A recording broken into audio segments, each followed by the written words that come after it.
Welcome to this episode of the Gunman. This video here is part 4 on my VL Turbo project. This video is going to be covering the rust repairs I'm doing on the boot floor.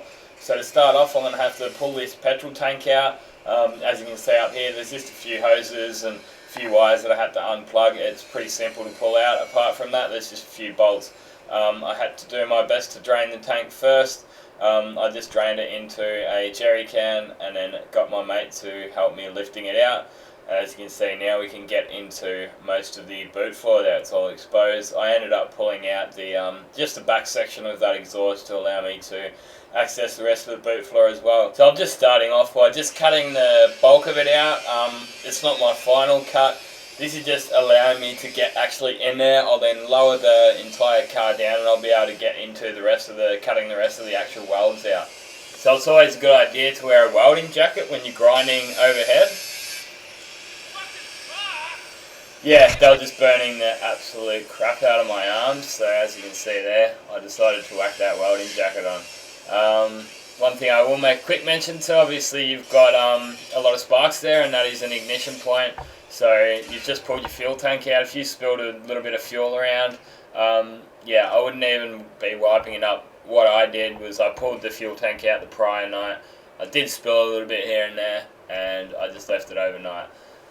So over the actual fuel hoses there as well, I put a bit of that aluminium tape just in case there was any wet fuel left in there, and I'm able to continue on with the rest of the job. So you can see there's a bit of a heat shield that shields the heat from the exhaust, so I'm leaving all that in. I'll just be welding it back up.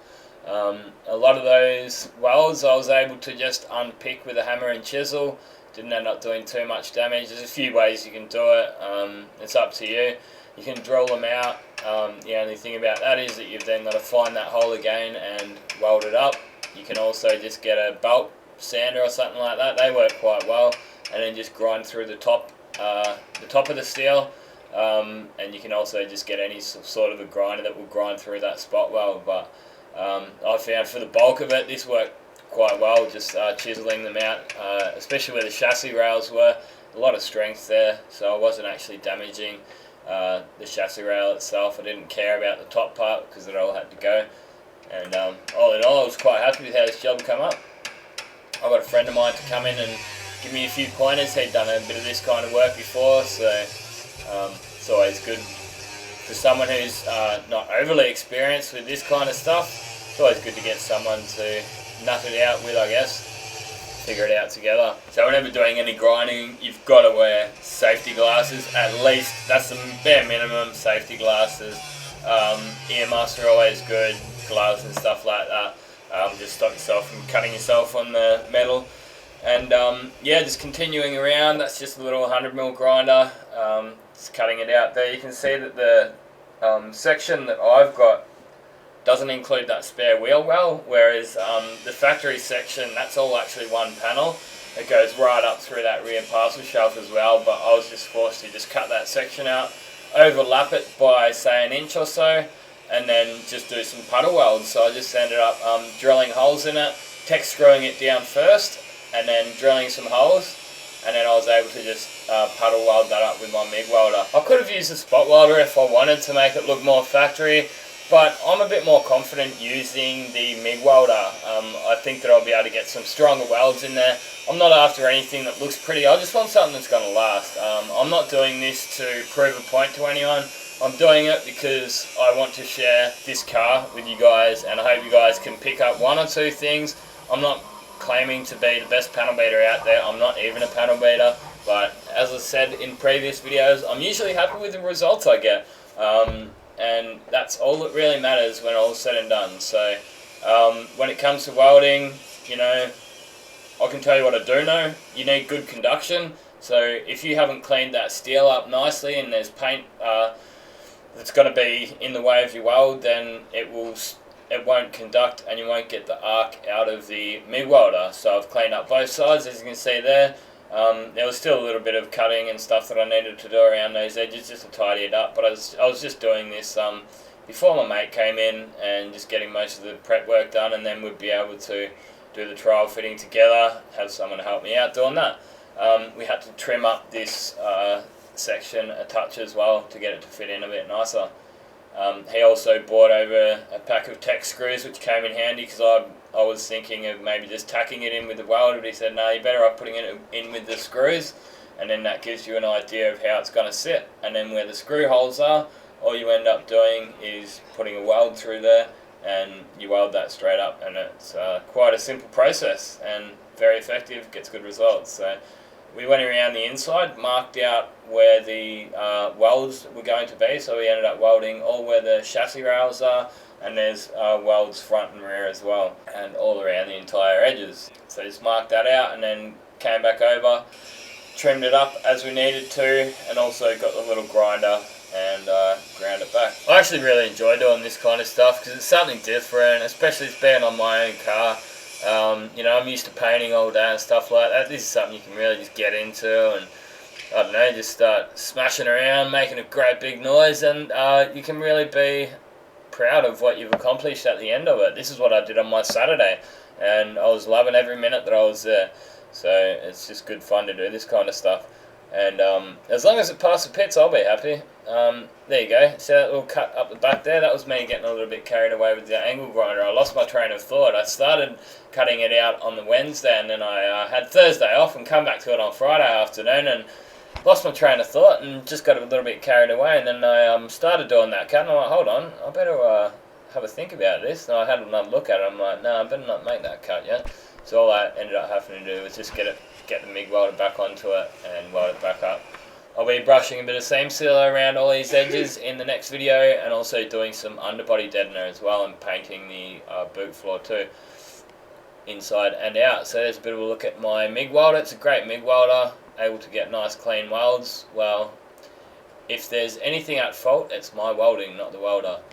So obviously when you're welding, you've got to make sure you turn the gas on and just get your settings right. I'm just a point and shoot type of guy.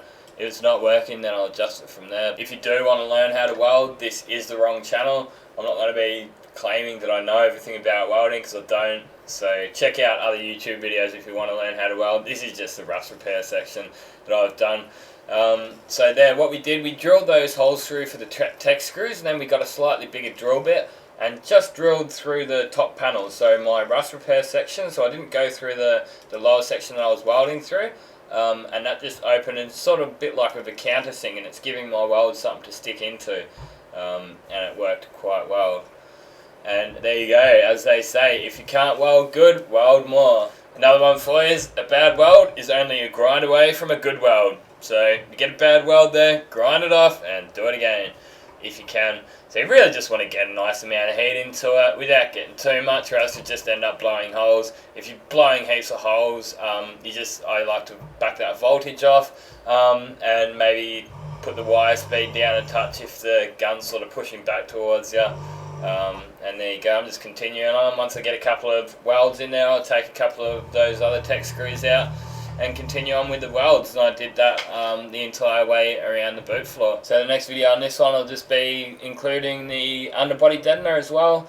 I'll be doing all that seam sealer around those edges, and also painting underneath and inside the boot floor, and then we'll be continuing on. My next step is going to be tackling the front. I've got some rust around the front windscreen. I'm going to be welding some sections in the front of the roof up the top, and down the lower section where that scuttle panel is. I think I'm just going to do some brazing. The guy that came in and helped me on this, he's actually the owner of that HQ Holden that my followers probably know about. Did a real nice job for him. He was more than happy to come in and help me out. So it was good, and he just said, mate, you should do some brazing around the lower section of the windscreen. It's going to be a bit stronger than fiberglass and last a bit longer, so we'll give all that rust a good clean up. I've already put the rust killer on it. People that have seen the first video in this series will know that, and take it from there. So there you go, just continuing around with those welds. There's still a few more that I need to get done on this side, but as you can see, it's coming along quite nicely. Just continuing around, and my next step after I've got all those welds done is just going to be getting the grinding wheel onto the 100mm grinder and just grinding all those welds back flat. These ones on the outside here, I actually didn't even grind them back, because all you end up really doing is actually like you're losing strength in the weld the more you grind. So all those ones there, where the exhaust mount was, I didn't even grind them back. I didn't really do much grinding underneath at all. I'm not too fussed about how it looks. 90% of it's actually covered by the fuel tank anyway. And don't underestimate the power of seam sealer, because obviously we've got rust there to start off with. We need to seal that panel up. So, but as I say, that will be included in the next video. What I ended up doing at the end of this video, I'll show you guys, is just spraying loads and loads and loads of rust converter right inside all those edges, so it's going to drip in. Because I did end up running out of that zinc primer that you guys saw me using at the start. So there will be a little bit of exposed metal on the inside there.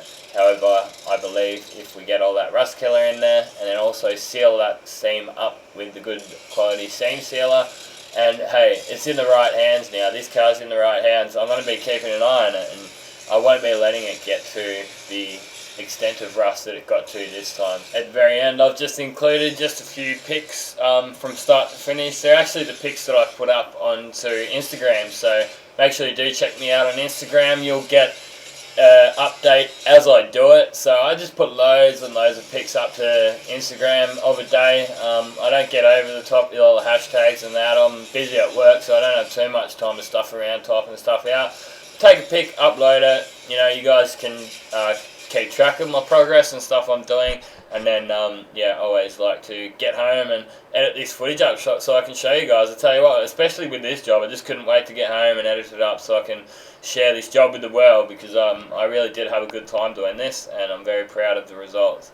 So there you go, just spraying that rust killer right around those edges. I tell you what, this stuff is amazing, but you really must observe those drying times. So I put this on, it was a Saturday, and today's Sunday. I'm editing this footage up, and I'm then going to leave it until the Monday, and then that should be dry enough, and I'll put that seam sealer in. Tomorrow's actually public holiday. That's how much I love this shit. I just go into work and on public holidays because I love it, especially when I'm working on my own car. Can't beat the passion of this trade, if you ask me. There you go, this just about finishes this video off. Here's those Instagram pics I told you guys about. Hope you guys have enjoyed it. Be sure to hit that subscribe button, like me on Facebook, follow all my stuff. I believe my videos are always getting better. Well, I always try to make them better anyway. Feedback's always welcome. Let me know what you guys think of my work. At the very end here, there's a couple of links of the last car that I did. It was my own Ford XF Falcon. Let me know yourself what you think of my videos. Are they getting better? Anyway, thanks again for watching, and this has been another Gunman production.